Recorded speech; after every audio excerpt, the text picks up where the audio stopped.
During World War II, when hunger shadowed every battlefield and every household, food became far more than nourishment. It became a weapon, a strategy, a line between resilience and collapse. Nations struggled to keep their armies energized and their civilians alive through unimaginable shortages. Ships carrying grain were sunk, supply chains crumbled, and fresh ingredients vanished from markets almost overnight. Bread spoiled within days.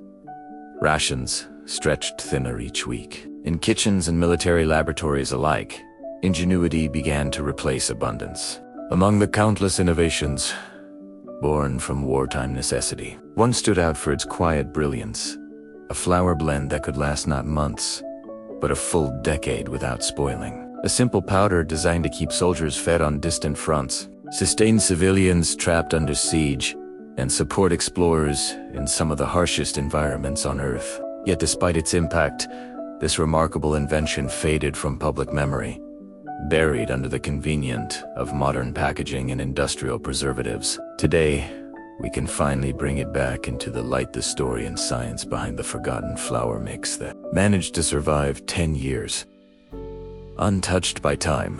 By 1941, the crisis was undeniable. Armies were advancing into new territories while their food supplies lagged dangerously behind.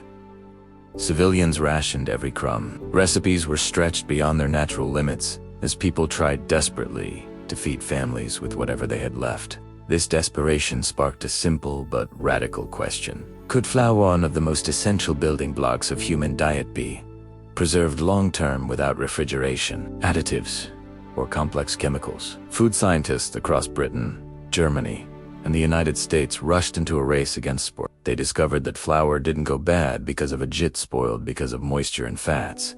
Whole wheat, filled with natural oils, turned rancid quickly. But if those oils were minimized, and if moisture was driven out completely, flour could theoretically last for years. Then, in 1942, American military food chemists working under the Quartermaster Corps perfected what they called stabilized composite flour, a blend of wheat flour, dehydrated skim milk, soy powder, and salt heated just enough to remove every trace of internal moisture, but never cooked. Once sealed inside wax-lined tins, the mix became something extraordinary: a nutrient-rich flour that remained fresh for a decade or more. Soldiers used it to make biscuits, emergency rations, and thick soups that kept them going in some of the harshest campaigns of the war. After peace returned, civilians learned about it from survival manuals, recognizing it as one of the small miracles of wartime innovation. What made this flour so durable was the science behind it. The controlled dehydration reduced its moisture content to less than 5%, low enough that bacteria, mold, and even insects couldn't survive. The soy flour acted as a natural stabilizer, while the milk powder kept the flavor surprisingly intact even after years of storage. The process was so precise it bordered on alchemy. Mill low-fat wheat, blended with powdered milk, and soy, warm it until every hidden pocket of moisture evaporates, then protect it from the air. When tins were opened years later, the contents looked and baked like fresh flour. Soon, homemakers began adapting the idea in their own kitchens. Wartime bulletins taught families how to replicate the preservation by lightly toasting ordinary flour in an oven at low heat, then sealing it in glass jars with salt or powdered milk. Their homemade versions couldn't always match the decade-long stability of the military formula, but 5 years of reliable storage was more than enough to change how people survived shortages. For many, it became nothing short of revolutionary. After the war, surplus stabilized flour found new life in disaster relief programs and expedition kits. Arctic explorers praised it for refusing to mold or clump, even in brutal humidity. Sailors carried it across oceans. Mountaineers, including the 1953 British Everest expedition, relied on it to make high-altitude porridge and biscuit. And though the original method eventually faded from public awareness, it quietly shaped the foundations of modern baking mixes, emergency foods, and even components of today's MREs. Pancake mix, instant biscuits, long-lasting bretzel owe something to this forgotten breakthrough of 1942.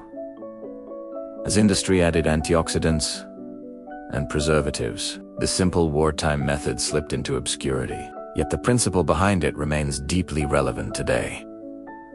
Remove moisture, stabilize fats, and protect the mixture from air. That's the same logic that keeps space food fresh on the International Space Station and survival rations stable for decades. And it's something anyone can recreate at home with basic tools and a bit of patience. Start with low-fat wheat flour. Spread it on a tray. Warm it gently for an hour, and let it cool completely. Blend in soy flour, powdered milk, and a pinch of salt. Seal the mixture in airtight containers, glass jars with rubber gaskets, or vacuum-sealed mylar bags with oxygen absorbed. Stored cool and dry.